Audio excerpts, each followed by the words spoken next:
It's been quite a journey. We have quite an instructive panel, very revealing, very deep, very insightful. Something I hope not only inspires us, but enlightens us and equips us, widens our perspective so we can make better choices. You see, the quality of life and environment that people can experience depends on the quality of choices that leaders make. And leaders can't make high quality choices except they clearly understand what the system looked like in their time and understand not only the trends, but what is driving those trends. If you don't understand it, you can neither shape them or control them, which is why nations fail, which is why economies collapse, which is why you have all of the killings and several other issues, climate issues around the world.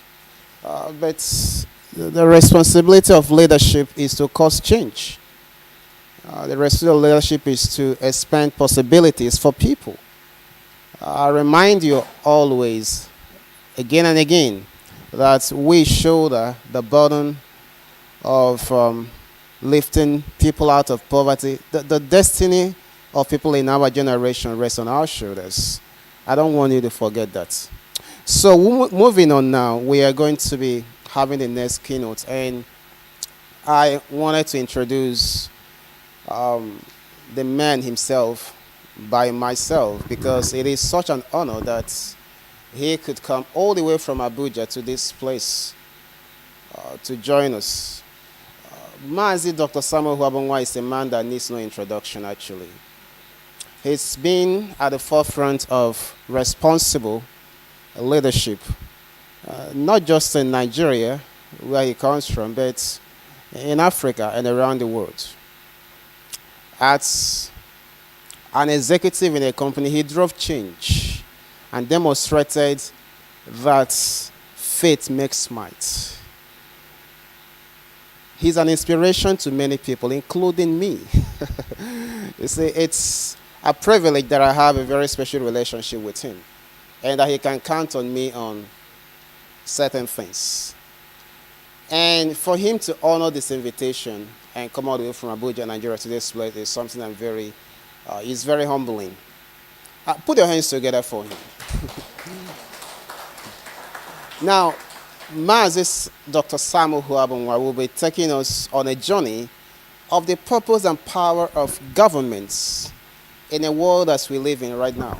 You realize that many governments are actually, it appears, let me be very generous and say that it seems like most leaders in government are losing control of the system they're supposed to be managing and blaming it on everything from pandemic to other issues.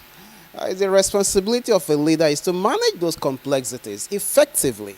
You see, we cannot excuse ineffectiveness. And I tell you always that successful people don't complain, successful people don't blame others, and successful people don't make excuses. In a nation, a community, an organization, where you find the leaders are in the habit of finding excuses why things should not work, why things cannot work, you are looking at an organization, a nation, or a community that must fail. Because once you make excuses, you lose your power to control complexities, which is what leadership should be about. So it is an honor to invite Mazi Dr. Sam Ohuabonwa, all the way from Abuja, Nigeria, to the podium to take us further. Thank you so much, sir. My pleasure to have you. Thank you, sir. Thank you. Thank you.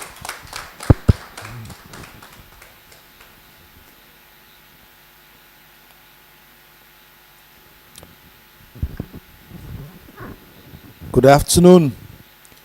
Good afternoon, ladies and gentlemen.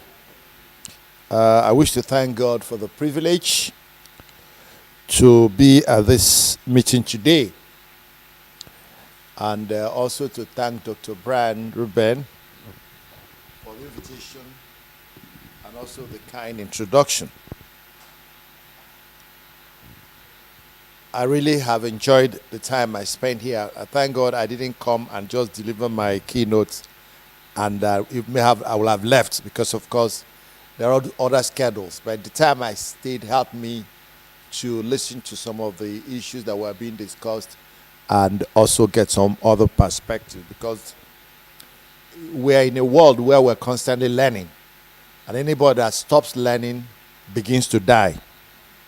So I'm glad I came, but I apologize. I ought to have come much earlier because I was coming straight from Abuja, and I have a witness. There's somebody there that was on the same flight with me. I say the world is in a state of dynamic mix and agitation. And it's across barriers, it's across state boundaries, it's across demographics, it's across social class, it's across all sorts of divides. One good example is what COVID did. COVID broke through all barriers. Even those who had built walls, large walls, have some kind of security systems, they were waiting. COVID passed, they didn't see COVID. Came and arrested them. So we are in a very turbulent world. However, just as the world was looking forward to full recovery from this unprecedented global disruption caused by COVID-19, the Russian Ukrainian War unleashed another round of economic upheavals that are threatening to drive global economy to recession. I hope everybody in this world understands where this war is leading us to. It's perhaps the greatest threat we have seen since after Second World War. And I'm not a predictor of any doom. I'm not a prophet. I don't have the opportunity like my prophet here. But the signs are not good. Yesterday or 2 days ago, NATO, I think it's NATO, was now ready to admit Finland and I think Sweden, 2 countries. And that may aggravate things, because there's a megalomaniac called Vladimir Putin. He has such a high ego, and we don't know what his response is. He just talked that there are 800-kilometer boundary or space between him and the next country, and he was going to militarize that zone. And anytime you keep 2 soldiers looking at each other, sometimes you have accidental discharge. Many citizens in many countries, especially in developing nations like Nigeria, are already being driven into poverty due to high spikes in inflation, driven largely by high cost of energy and food. Wherever you are in the globe, there is no human being that is not feeling the impact of the Russian-Ukrainian war. So there's none, nowhere. In fact, some people avoided COVID by one mechanism or the other. Sometimes grace of God for many of us. Others, they were smart enough to keep wearing protective gaps, and so forth and so on.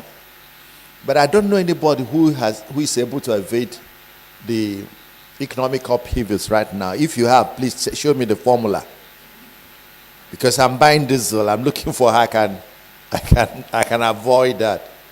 A friend of mine, who runs a big pharmacy in Kaduna yesterday, told me that he had to go and buy a small generator that uses petrol, because he can't be firing his 1,000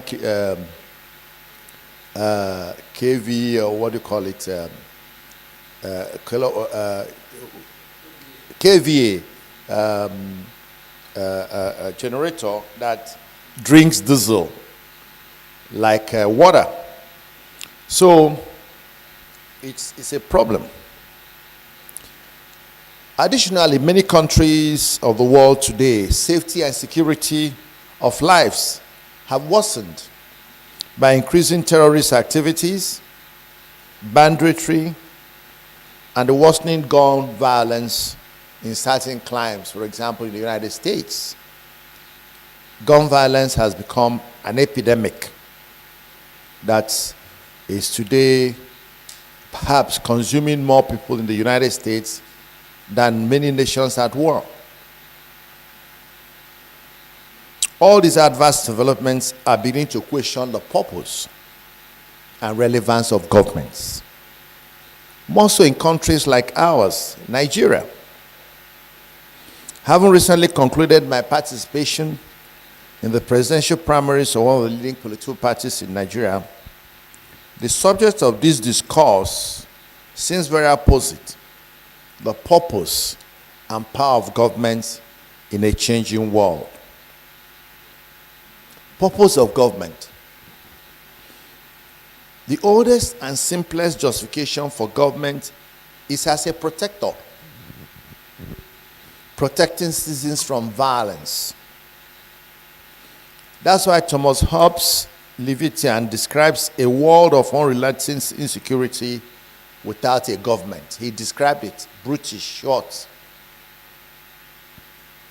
If there's no government to provide safety of law and order, protecting citizens from each other and from foreign foes, the animal that is in man sometimes jumps out, and his greediness and acquisitiveness and lack of empathy. Somebody spoke about empathy, where people are so selfish and self-centered, they don't even keep a damn, which is, of course, what the de-emotionalization that was also spoken about is part of it. Because if you have no emotions, empathy is what is an emotion. So those are the kind of things we are seeing. From ancient Mesopotamia, established around 4,500 before BC, through the other earliest known governments, Egypt being one of them, 3050 BC, China, 2070 BC, ancient Greece, 1100 BC, ancient Rome, 753 BC, now Italy, to Japan. These are some of the 6 oldest governments, countries that formed, governments. The primary purpose of government has always been to provide protection for the citizens. That's the primary and longest outstanding justification. Subsequently, the purpose of government has expanded over time beyond just protection of citizens against each other and from external foes, but it has expanded. For example, the purpose of the United States government is captured in the preamble to the Constitution, and I quote, we the people of the United States, in order to form a more perfect union, establish justice, ensure domestic tranquility, provide for common defense, promote the general welfare, and secure the blessings of liberty to ourselves and prosperity, do ordain and establish the Constitution of the USA. Give me some water.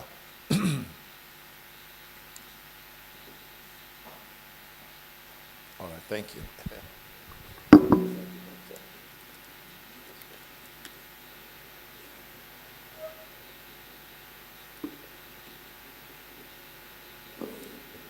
So that's the preamble of the United States Constitution. So beyond just protection, it speaks about justice, domestic tranquility, common defense, welfare, and liberty. Chapter 2 of Nigeria's 1999 Constitution, which deals with the fundamental objectives and directive principles of state policy, seems to capture the purpose of government in Nigeria. Section 14, subsection 1 states, the Federal Republic of Nigeria shall be a state based on the promotion of democracy and social justice. It goes further in subsection 2. It is hereby accordingly declared that A, sovereignty belongs to the people of Nigeria, from whence government through this constitution derives its power and authority. B, the security and welfare of the people shall be the primary purpose of the government. So from a survey of these stated purposes of several governments, I just gave two, taking one internationally and one home. Scholars have identified the following purposes of government. Of course, the number one and the most important purpose is protection from ourselves, against ourselves, and from other external predators or threats, both to ourselves, to our property, and to our assets. Number two, government is rooted in providing welfare and justice for the people. Welfare and justice for the people. That's the second critical purpose. The third is that government deals with the provision of essential services. Provision of essential services. Nature provides the most essential, which is what? Air, oxygen. That's the most essential thing that we need. I'm sure everybody knows that. If you deprive your oxygen for 1 minute, 2 minutes, we might find you on the other side. You know. And of course, water. Even today, again, because of the activities of man, we now need to treat the water and purify the water. But when it came before, it was just as in normal state. You just hit the rock and water comes out. And you drink it pure. Fourthly, the government sets to balance the interest of the individual with the interest of the community. Because there's always this dissonance and conflict between what I want and what is best for the community. And I said before, man in his basic form is selfish, self-centered, and as the Bible says, just wicked. So we need to use government to curtail that selfishness and self-centeredness and lack of empathy by drawing lines where it cannot cross. And somebody has to agree that that is the line. And that's why government is as an arbiter between me and my doctor friend. Number 5, the government balances the goals and decides the mixture of policies for the safety, for the society, with the aim of enhancing quality of life. You know, I personally think that government has one rule, truly. That rule is continuous improvement in the quality of life of its citizens. That's the rule. Just one. Continuous improvement in the quality of life of. So if you ask me, this government, is it doing well? Is it not doing well? It's not by the number of roads. It's not by bridges. It's not by airports. How is the quality of the life of the citizen improved? Until we begin to focus on that, because I say, somebody said, will you build roads when you become president? I say roads. I'm not an engineer. It's engineers that build roads. Am I right or wrong? Isn't they? They build roads. It's not why I'm being elected to. I can stay at home and just give money to the engineer. He'll build the road. Get able to design the road. Why must I come to the president so that roads will be built? Roads can only be built if it is part of the effort to raise the quality of life of the people. It's not an end to itself. Okay? So that's what government does to get the balance of policies and mixture of policies to ensure that there is enhanced quality of life. And the sixth, which a cynic added, when I was reviewing the literature, he said government serves the interests of the ruling classes. That is actually what governments do. That they serve the interest of the ruling class. Now it's debatable, but sometimes if you check, it looks like what happens in many countries. Yeah. The interest of the ruling class. So much is weighed against the poor. So much is weighed against the poor. I mean, they say you want to buy a piece of land for 100 million naira. How many of us can afford 100 million to buy land? Or even have the access to borrow? So, who buys the land? The ruling class. Sometimes they steal our money and they use it to work against us. Power of government. Well, I can summarize that government has three sets of powers. Legislative powers. Powers to make rules, laws, ordinances, statutes, and such things. Executive powers. Executive power, power to implement, to build, to do all manner of activities. Then judicial powers, which is obvious, power to arrest and also try you in a court. So that's why today in government, especially federations like ours, you have limitation of authorities or definition. You have what they call exclusive list, which is only what the federal government or national government can do. Then you have concurrent list, which is what both state, national and subnational can do. And then you have the what they call residual list, which mostly state governments can focus on, or subnationals. Examples of exclusive is, for example, printing money. Money is can only be printed by the national, the federal government. The states can't print money. So they do that, they regulate interstate, that is an international trade. They make treaties and conduct foreign policy. Treaties and foreign policies are exclusive. They can declare war. National governments, sovereigns can declare war. They provide an army, navy, air force, and other armed securities.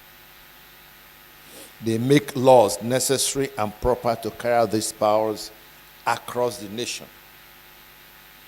In the concurrent list powers, you have things like collect taxes. That's why even area boys collect taxes in Nigeria. They build roads, they borrow money, they establish courts, they make and enforce laws, they charter banks and corporations, they spend money for general welfare, take private property for public purposes, but with just compensation. Then residual, you have issuing of licenses, regulating intrastate within the state businesses, conducting election, establishing local authorities, ratify amendments, and so forth and so on. The purpose, the centrality of our discussion today is to say, are we meeting what I call the label claims? What we say government should do, the purpose, is the purpose being achieved today? Is the government serving the purpose for which it was instituted in many climes? Are they exercising the powers in a responsible manner that, as I said, will cause a continuous improvement in the quality of life of the citizens? It's very clear that many governments are failing in fully or sufficiently meeting the purpose of government at all levels in governance worldwide. Many are actually misusing powers of government to serve selfish or narrow interests. It is not clear that many governments fully understand anymore that the essence of government is to improve on a continuous basis the quality of life of its citizens. Many have veered away from that. Today, as part of the exercise of the powers of government, for example, the Russian government led by Vladimir Putin has declared war on Ukraine, with dire consequences for the innocent people of Ukraine and the entire world. Indeed, Putin has unleashed a war against the world, as no single human on earth today that has not been adversely affected by the consequences of the Russian war, particularly the global energy and food crisis and the resultant hyperinflation. Many Russians are suffering the consequences of war as well, and certainly did not vote their president to power to turn around to inflict such damage on them. Physical damage, many are being killed. Financial damage, they've lost money. And emotionally. Several thousands of Russians have died in the war. Many have lost sizable proportions of their wealth due to sanctions imposed on Russia.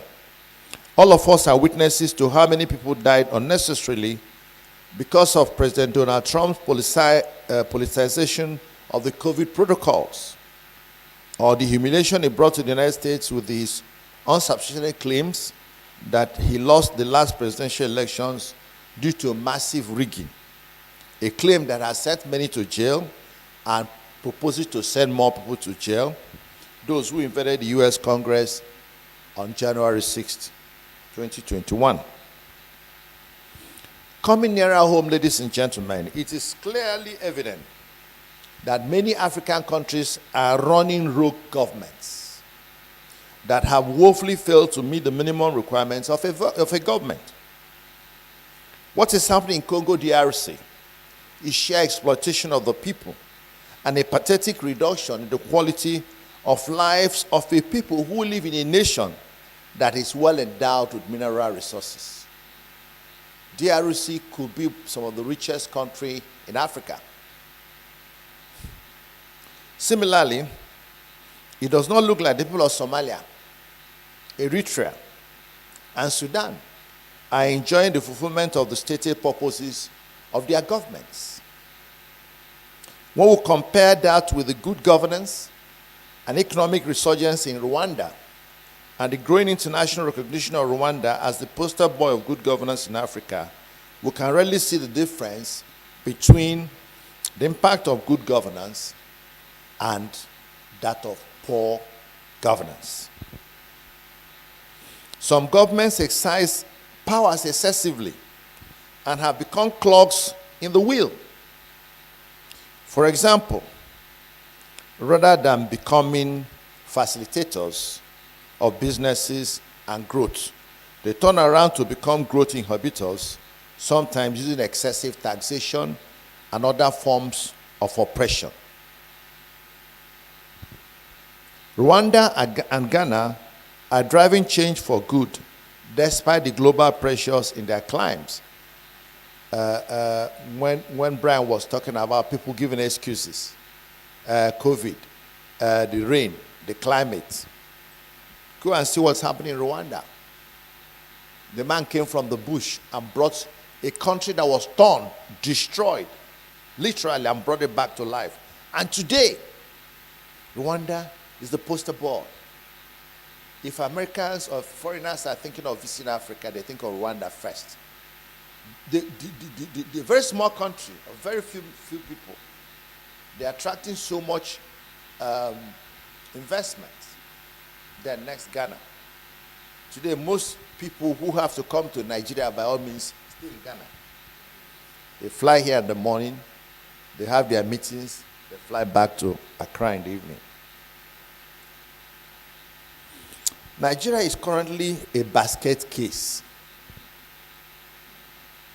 The If the primary purpose of government from the earliest time till now is the protection of lives of its citizens, then Nigerian government has failed woefully in fulfilling this purpose. Nigeria has become one of the most unsafe nations in the world, with Boko Haram, ISWAP, bandits, kidnappers, and sundry unknown gunmen holding sway and largely are unchallenged. How many people have been arrested? How many have been convicted? Our president is now consoler in chief. That is if he remembers, or his aides remember to write the usual, I assure you. How can you keep assuring us? For how long? First time you assure us, second time you assure us, third time. You better keep your assurance with you.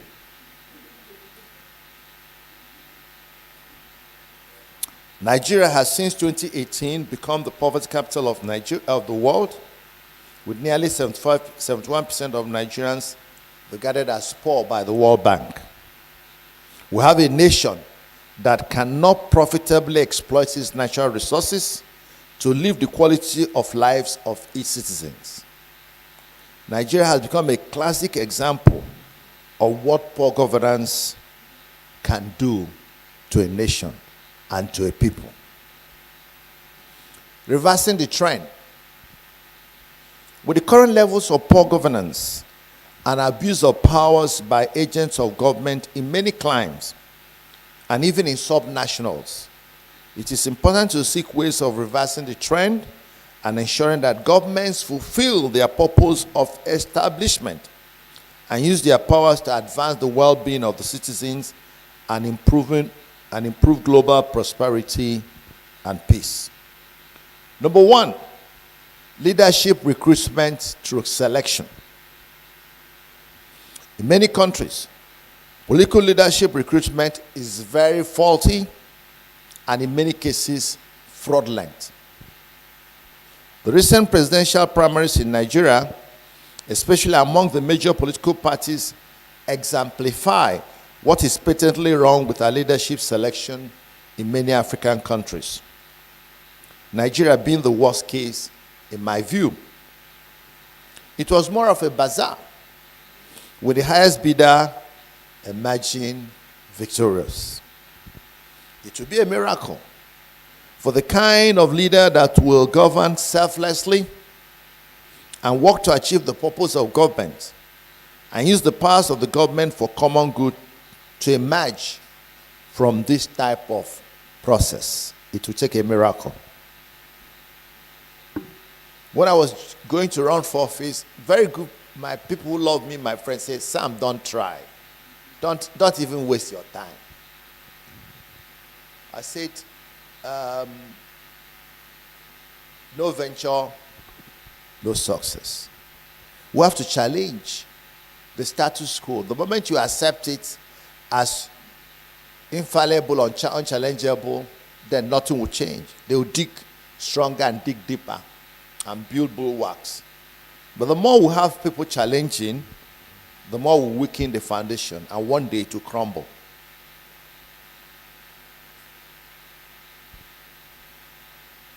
In some climes, it is the most violent or most dubious that win, sometimes enthroning criminals and felons as political leaders. The work to reverse this ugly trend lie with the government authorities, the legislative, regulatory, and the judicial.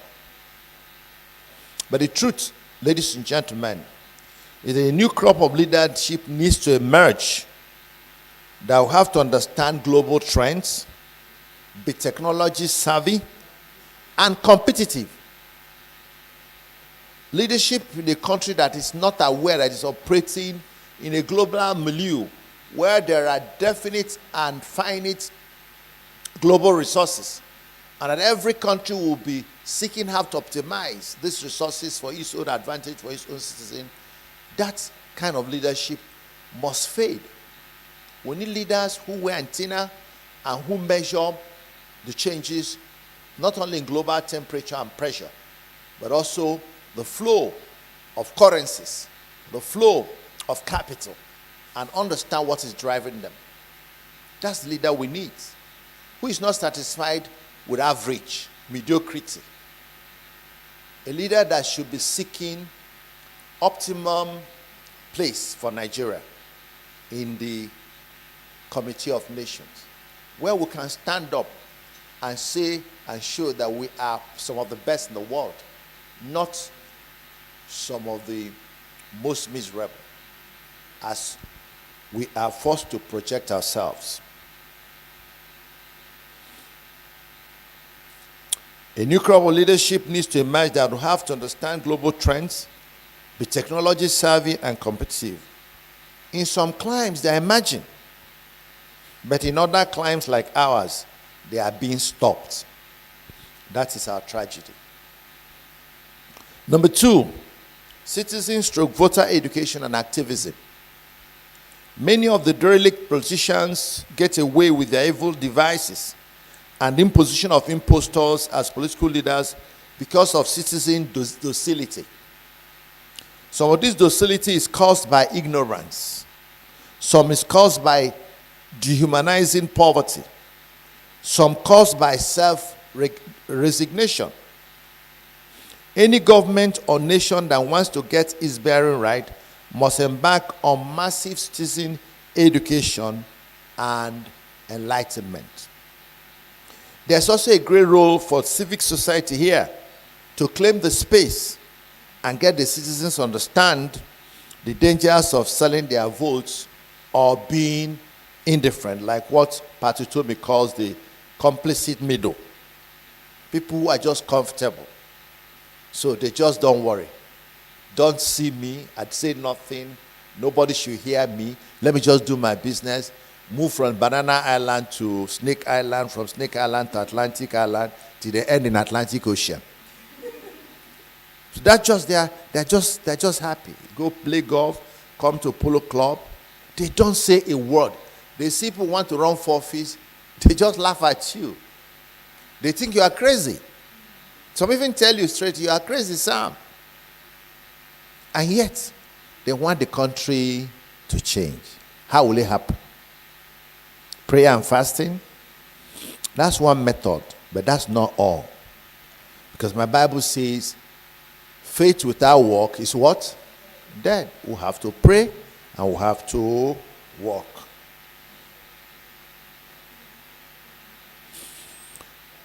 The constitution of many nations, especially the democratic ones, say that power belongs to the people. Therefore, they must rise up and possess their possessions, as we say in our church. Of course, the deliberate impoverishment of the citizens must also stop. Here, the kind of activism that led to the Arab Springs in the Middle East and the NSAS revolt in Nigeria become the hallmark. Our enlightened youth population must lead on rewriting the rules of our political governance. It may be a forlorn hope to expect the politicians in some of these beleaguered nations to undertake self-correction. Citizen resistance that is non-violent, to my mind, may be the most potent tool for forcing correction. Number 3, enforcement of rules of engagement. On paper, and in many nations, the rules are there, but enforcement is poor. Most of the time, deliberately so. Poor enforcement by deliberate action of the people who we expect to drive the enforcement. I mean, I went to Zamfara when I was going around in the presidential primaries. And as I was coming back from Zamfara by road, we got to somewhere. The DSS guys that were with me showed me the road through which the bandits come to attack. And after that, they will exit through these roads. I say, so you guys know the roads? They say yes. I say, so why do you wait for them to come, attack, kill police, kill, and run away, come back, kidnap people? He said their own job is to give information. And they have given intelligence. Somebody is not acting.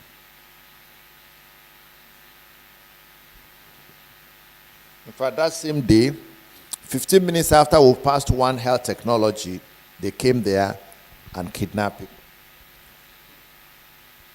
You can imagine the frustration of the governor to now say, everybody go and get gone. He is aware that there is some official support or negligence, whichever, that is leading to proliferation of that kind of problem. So, corruption has weakened many law enforcement agencies, leaving them largely unable to perform. We need empowered and truly independent regulatory and law enforcement agencies. Again, demand by the citizenry must be strident and unyielding. I can tell you a few now. You've seen what is happening with INEC in Nigeria. For once, INEC is showing some bit of authority, some bit of independence. And it's not happening it's because of the citizen push. Serap is taking INEC to court, taking everybody to court every day. They say they will close registration of new voters. They went to court against them. They have now been forced to extend it. So that's what I'm talking about. Citizen activism is the only escape we have. Expecting these guys to do anything to improve the situation is fallen hope. It only takes if God strikes them at night and they wake up the next morning, either insane or sane. That's when they can work well. The rest is that we must push it. I mean, I have evidence. That's part of the reason I went to run for the office, to prove certain points. One of those points is that the political class has built a hedge around the political system, and they make entry. they raise the cost of entry. In fact, they put impossible entry barriers.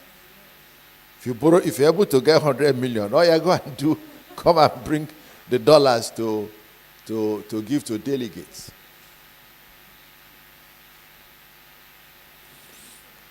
We need facilitative regulatory or regulation enthroned by enlightened leadership.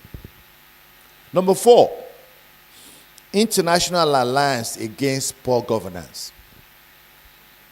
One shudders to imagine what will be the fate of Ukraine by now if the world just kept quiet and watched Russia. By now, Ukraine will have become history.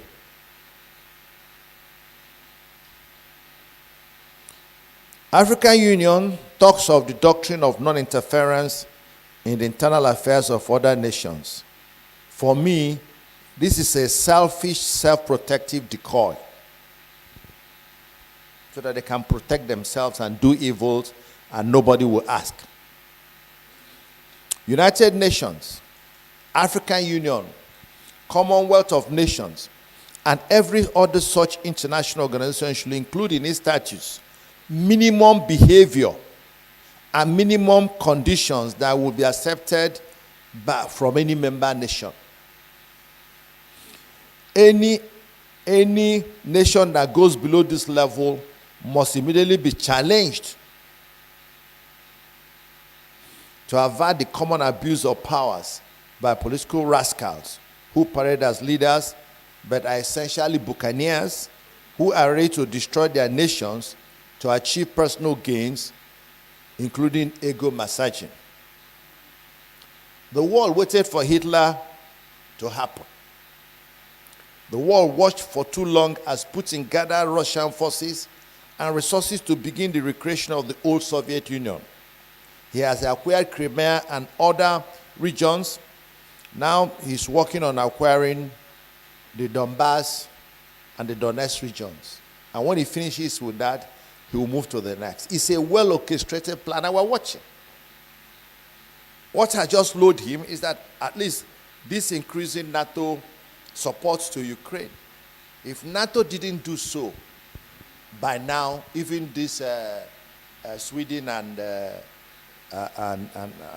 would have, because he was prepared. He saved up, he planned, and American intelligence saw it. He was prepared. He was.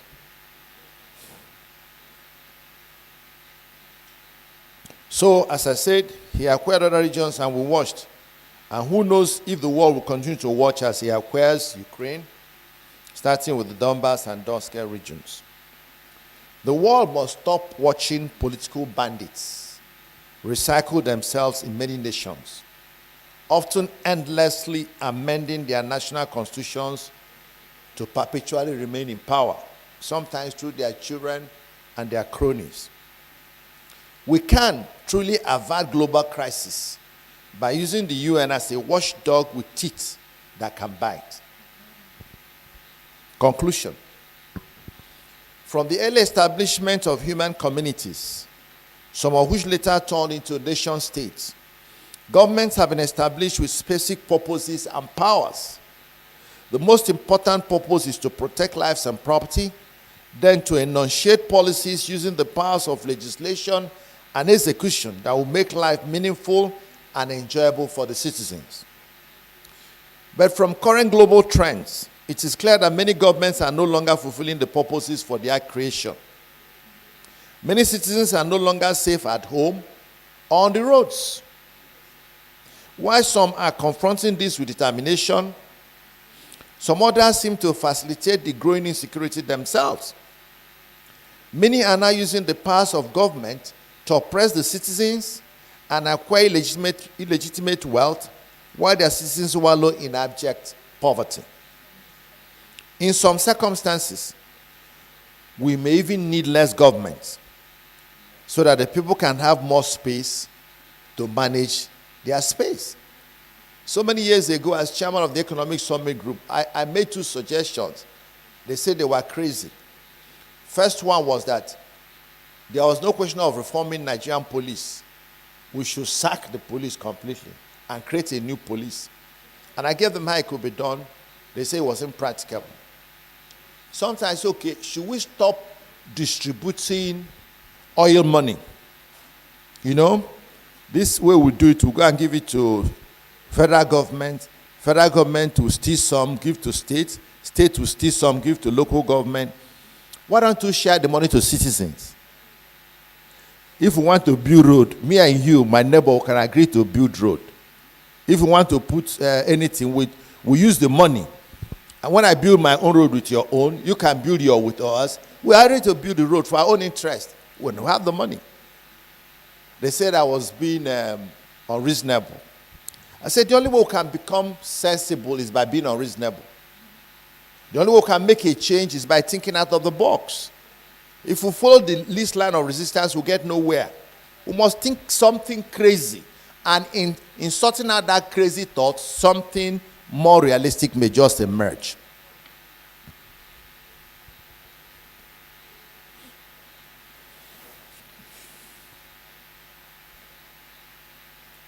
So I was saying many are now using the powers of government to oppress the citizens and acquire legitimate wealth while their citizens swallow in abject poverty. So second, we may need even less government and give people more space to manage their space. Thus, the need for rethinking the purpose of government and the powers they exercise has become urgent globally, but more so in chronically poorly governed nations like Nigeria, Somalia, and Congo DRC.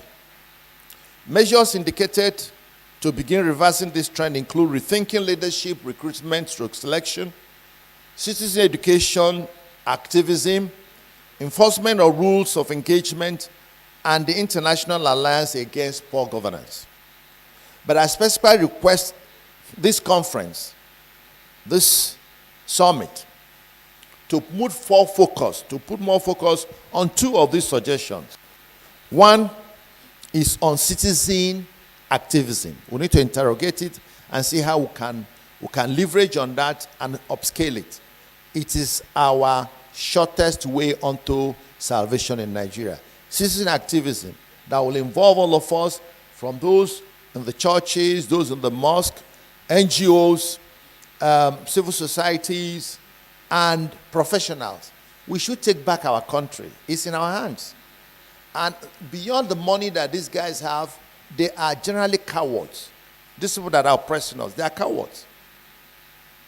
I mean, I've gone close to them. I know that. I mean, one of them was surprised that I was traveling on the road. He was flying. But I didn't have money to buy aeroplane or to buy higher. So I was going by road. He said, are you going by roads on these dangerous roads? I said, if they are dangerous, our citizens are using them. So why don't we see how our citizens feel by passing on those dangerous roads? Maybe it will help us to take it more seriously. You know, that is the why we have problem. The people that want to govern us are not part of us. Their children do not go to the same school our children go to. Their wives or spouses do not go to the same markets. They don't travel on the same roads. They don't know how we feel. I'm serious about it. They don't. They are just ensconced in their own world. How many of them have borrowed and paid money to the bank before? Paid interest, returned capital, and faced the possibility of liquidation or seizure of their assets for defaulting? How many of you know that when you borrow money from a bank, interest is paid on Saturday, Sunday, public holiday? When you're on strike, the banks are charging you interest and your money is not working. Now, ask them, use our own money. We're not asking you to pay interest. Use it to deliver some services and give us reasonable outcomes. They are unable to do so. They steal half of it. They mismanage the rest. Ladies and gentlemen, the power is in our hands. I can tell you that. And that's why I'm glad that a couple of things are happening in the country today which portend that this citizens' activism is probably going to work better than we ever thought. The second area I want you to interrogate is this my suggestion on international alliance against rogue governments. The idea of saying no interference in the internal affairs of another country is a decoy. It's a clever device by thieves so that they hold you in the house, rape you, and they don't want anybody to knock on the door. And we accept it as a reasonable thing to do. It doesn't make sense. It doesn't make sense at all. So we need to please preach this, that the United Nations, African Union should expunge this thing of no interference. Set minimum standards. All of us will agree. What's the minimum standard of behavior? For example, at what level of economic decline will I invite international attention? If your country is going down and gets to a level, international community should come in economically. If your inflation has gone beyond a particular level, they should intervene. If your people have been driven to poverty to a particular level, they shouldn't watch you till the people all die. If you're unable to protect your citizens, should they just close their hand and be watching you and writing memos and making caricature of you? Fine. If the caricature was of the governing class, that's okay. But what of the innocent citizens that are the oppressors and the victims? Then you blame the victims as well.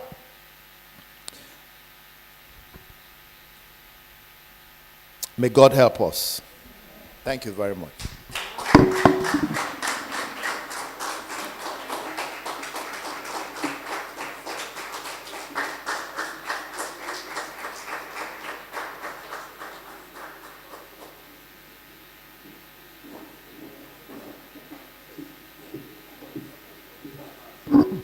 Thank you very much, Your Excellency Mazi Dr. Samuel Habunwa.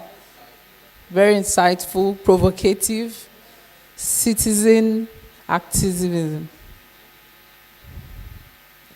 And the funny thing is, during the first plenary session, we also had Ayuli mention that that's a trend that is growing, that citizens are becoming more active and taking things into their, matters into their own hands, and we've seen different scenarios where that's happening. So that's something we need to, like he said, interrogate on further. Thank you very much, sir. So we'll have to